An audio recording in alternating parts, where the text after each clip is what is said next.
culturalização não entre e os valores que trouxeram a humanidade até aqui sejam mantidos. A humanidade veio,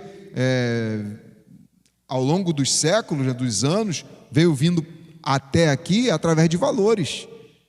Porque a Bíblia, os valores bíblicos, eles não nos aprisionam, eles nos protegem. Eles nos protegem. Os valores da palavra estão aqui para nos proteger e não para nos aprisionar. É uma prisão. Prisão é eu viver conforme eu quero. Prisão é eu viver, fazer o que dá na minha cabeça. Isso é prisão, porque eu estou sendo aprisionado pelas minhas vontades. Está entendendo? Agora, quando eu coloco os princípios de Deus em evidência na minha vida, eu não sofro nada. Um exemplo, a pessoa coloca os princípios da palavra em evidência na vida dela. Tá, eu não acredito que Deus exista, mas eu uso esses princípios na minha vida. Tu não perdeu nada, se deu bem. Porque você vai ser marido de uma mulher só. Você vai honrar a sua família.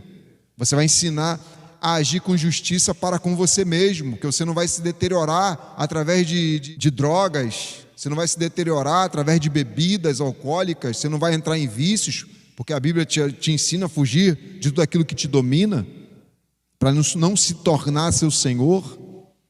Então, até para quem não acredita em Deus, colocar os princípios da Bíblia em evidência, vai se dar bem. Tá bom, então vamos dizer que Deus não existe, eu acreditei em algo que não existe e coloquei os princípios dele na minha vida, mesmo ele não existindo. No final morri e descobri que Deus não existe. Mas eu coloquei esses princípios todinho na minha vida. Não perdi nada. Não perdi nada. Sabe por que eu não perdi nada? Estou falando hipoteticamente, tá? Claro que não é isso que eu creio. Deus é real. Deus não existe, tá? A verdade é que Deus não existe. Deus é.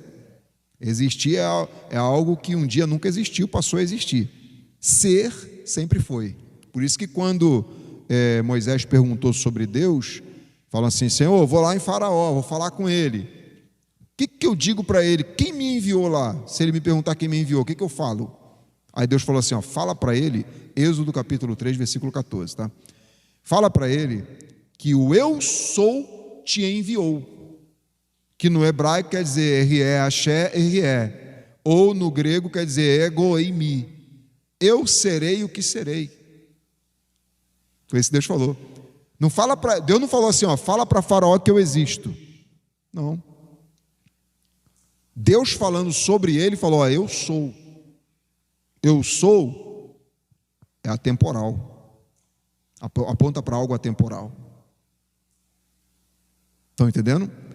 Porque se Deus passar a existir, não, se eu creio que Deus existe, houve um período que ele não existiu.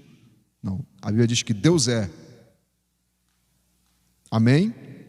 Então, hipoteticamente falando, cheguei do outro lado, morri, cheguei do outro lado, ou nem cheguei do outro lado, não existe o outro lado, um exemplo, hipoteticamente falando, mas eu não perdi nada em ter colocado esses princípios na minha vida. Então, até nesse ponto hipotético, é vantagem você seguir a Bíblia, porque você vai ser um marido fiel, ela te ensina a ser um marido fiel, ela te ensina a ser um pai presente, ela te ensina a tratar bem, ela te ensina a estender a mão para o próximo, ela te ensina a ter empatia pelo próximo, se colocar no lugar dele e perdoar ele, ela te ensina a amar o próximo, e ela te ensina até se dar bem contra os seus inimigos. A Bíblia diz assim, se o teu inimigo tiver fome, dá-lhe de comer, e se tiver sede, dá-lhe de beber. Ela te ensina a viver em paz, olha só, até com quem vive em guerra contigo. Imagine que é isso, irmãos. Então não perdi nada. É claro que essa realidade hipotética é só hipotética e não existe.